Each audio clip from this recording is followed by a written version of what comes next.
हरिओम प्रिय दर्शकों, यदि आपकी मकर राशि या मकर लग्न है तो इस वीडियो को बहुत ध्यान से देखिएगा, समझिएगा। इस वीडियो में हम समझने वाले हैं कि 28 जनवरी 2025 से आपके जीवन में अब जो बड़ा यू टर्न आने वाला है, ये बहुत बड़ा यू टर्न होने वाला है।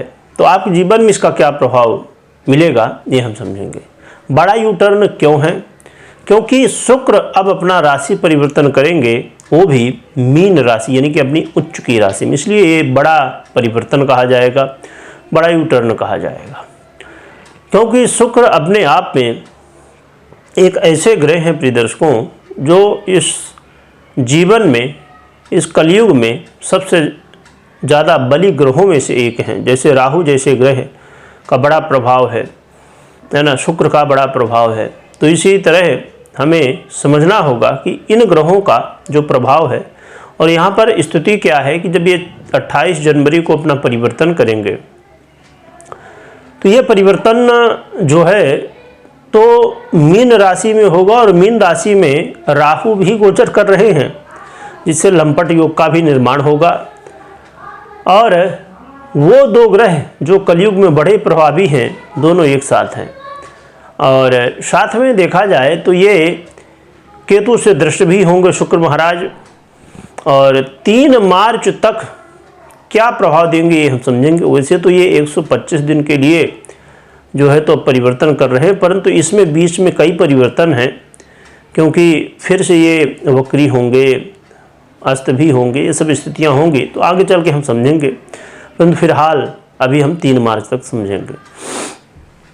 यहाँ पर ये क्रमशः देवगुरु बृहस्पति, शनि और बुध के नक्षत्र पूर्वा भाद्रपद, उत्तरा भाद्रपद और रेवती नक्षत्र में गोचर भी करेंगे, जो कि पूर्वा भाद्रपद नक्षत्र का प्रथम चरण ही है।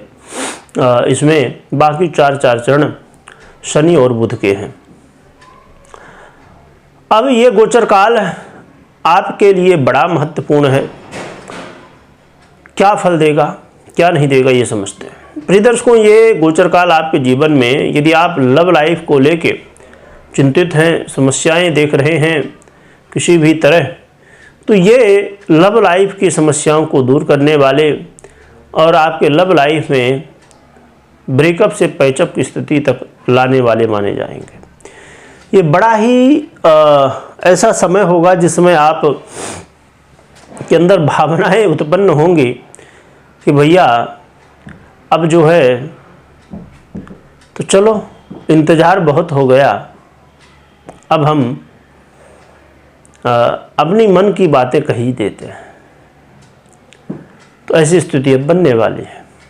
साथ में ये विद्यार्थियों के लिए उतना श्रेष्ठ तो नहीं है, ठीक ठाक कहा जाएगा, पर बहुत श्रेष्ठ नहीं है। विद्यार्थियों के लिए थोड़ा सा संघर्ष देखने को मिलेगा, पर यह है कि मेहनत यदि करेंगे, अपने मन को स्थिर रखेंगे, दुनियादारी के चक्कर में नहीं पड़ेंगे। अभी हमने जो चर्चा की इससे पहले, यानी कि जो लव पार्टनर हैं उनके लिए अच्छा है, तो पता चले कि आप भी इस चक्कर में पड़ जाएं और बस समय बर्बाद हो। लव लाइफ, लव का चक्कर सही है या गलत है, ये तो आपका खुद का निर्णय है। परंतु यदि मैं कहूँ तो मेरा तो ये कहना है कि व्यक्ति को सबसे पहले ये ज़रूरी है कि अपने पैरों में खड़ा हो जाए। माता पिता ने जिन्होंने जन्म दिया है, इतना बड़ा किया है, उनकी कुछ सेवा करने के लिए समर्थवान हो जाए। वो इतनी मेहनत करके जो पैसे लगा रहे हैं आपके पढ़ाई लिखाई में, या आप कुछ सीख रहे हो, कोई डिग्री ले रहे हो, तो उसके लिए तो थोड़ा आपको समझना होगा कि इतनी मेहनत का पैसा और हम उसे बस टाइम पास कर रहे हैं।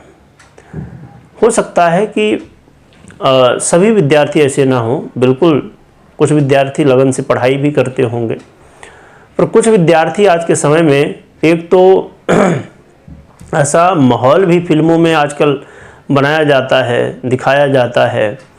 बहुत सारे आज के समय में वेब सीरीज वगैरह बनती हैं, तो कहीं ना कहीं लोग ये जो देख के और परेशान हो जाते हैं अपने जीवन में, है ना। और फिर उस चक्कर में। तो देखिए, बात को लंबी तो नहीं खींचना चाहिए, पर मैं कई बार खींच देता हूँ और लोगों का समय भी लगता है। पर मैं इसलिए कहता हूँ कि यदि कोई विद्यार्थी है और ये मेरी बात सुन के, और एक ही विद्यार्थी यदि सही मार्ग में रहे, अपना कुछ कर्म करे, तो मेरे लिए ये थोड़ा सा समय एक्स्ट्रा हो जाए वो चलेगा। क्योंकि देखिए, ये समय होता है जिसमें आप अपने जीवन में सब कुछ प्राप्त कर सकते हैं। तो आप समझ गए होंगे। चलिए आगे बढ़ते हैं। प्रिय दर्शकों, देखा जाए तो ये परिवर्तन कहीं न कहीं आपके कार्य क्षेत्र को भी प्रभावित करेगा। आप नौकरी पेशा में हैं तो यहाँ पर भी प्रभाव डालेगा, और ये प्रभाव कहीं न कहीं अच्छा कहा जाएगा। थोड़ा आपको मेहनत करने की आवश्यकता है, थोड़ी सी संघर्ष करने की आवश्यकता है, और इससे डरने की आवश्यकता नहीं है। मैंने इसीलिए कहा कि संघर्ष करने की आवश्यकता है, क्योंकि आप इस बात से डरे नहीं कि थोड़ा मेहनत पड़ रही है, थोड़ा भाग दौड़ हो रही है। होगी भाग दौड़, पर आपको सफलता भी मिलेगी। भाग दौड़ करेंगे तभी तो सफलता मिलेगी। देखिए, आज के समय में जैसी स्थितियां हैं ना, तो यदि आप मेहनत करें और उसके बाद रिजल्ट मिल जाए तो ये भगवान की बहुत बड़ी कृपा है। क्योंकि भारत में इतनी पब्लिक हो चुकी है, जो कि कहा जाता है कि सभी देशों से ज़्यादा, तो इसलिए दिन प्रतिदिन लोग बढ़ते ही जा रहे हैं दुनिया में। तो ज़रूरी है कि मेहनत करने के बाद भी हमें यदि सफलता मिल जाए तो अच्छा है। बिना मेहनत की सफलता तो मुश्किल ही है। साथ में आप ये भी देखेंगे कि आपके जीवन में आप भगवान के प्रति कहीं न कहीं लगाव करने की कोशिश करेंगे, पर कई बार मन आपका विचलित होगा। यात्रा करने का मौका मिलेगा, खासकर उन लोगों को भी मौका मिलेगा जो लोग दो तरह के हैं।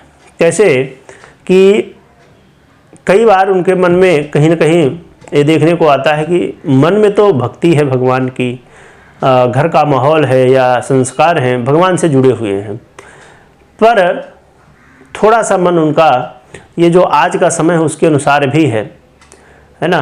तो ऐसे लोगों को और भी ज़्यादा इस समय मन इसी चक्कर में रहेगा, और ऐसी जगहों में जाएंगे कि थोड़ा घूमना भी हो जाए, थोड़ा भगवान के दर्शन भी हो जाए। तो ये चीज़ें होने वाली हैं।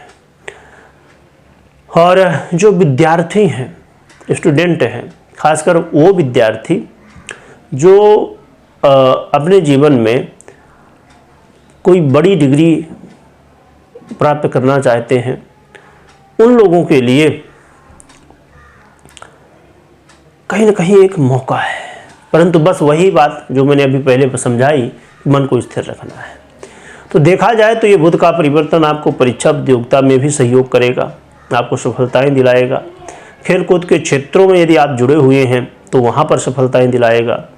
तो देखा जाए तो शुक्र का गोचर काल बहुत अच्छा है। बस विद्यार्थियों को थोड़ी सी, और यदि आप जॉब कर रहे हैं तो आपको इस बात का, कुछ भी कर रहे हैं चाहे जो भी कर रहे हों, इस बात का ध्यान रखना कि मेहनत से पीछे मत हटना, आप तो सफलताएं मिलेंगी। और रही बात उपाय की, तो उपाय हम जानेंगे, पर यह बात मैं हमेशा की तरह कह दूं कि कोई भी निर्णय ले रहे हैं तो सबसे पहले अपनी पर्सनल जन्म कुंडली अवश्य चेक करें, करवाएं, इसके बाद ही निर्णय लें। गोचर के आधार पे नहीं। जो आपने सुना ये गोचर के आधार पे है, क्योंकि गोचर देखिए आधा है बिना जन्म कुंडली का। जब कुंडली यानी कि दोनों पहिया जब सही होंगे ना टू व्हीलर के, तभी गाड़ी चलेगी। उपाय की बात करें तो उपाय के रूप में आप नित्य प्रति प्रयास करिए कि भगवान शिव को अभिषेक करिए, और साथ में यदि दुग्ध प्राप्त हो सके, है ना, तो दूध से अभिषेक करिए, ना हो तो फिर जल से करिए, जैसा भी सुविधा आपके पास हो। तो ये आप करेंगे, भगवान शिव की सेवा करिए, इससे आपका कल्याण होगा। कमेंट में ओम नमः शिवाय लिखिएगा, लिखने के साथ स्मरण करिएगा। वीडियो देखने के लिए बहुत बहुत धन्यवाद।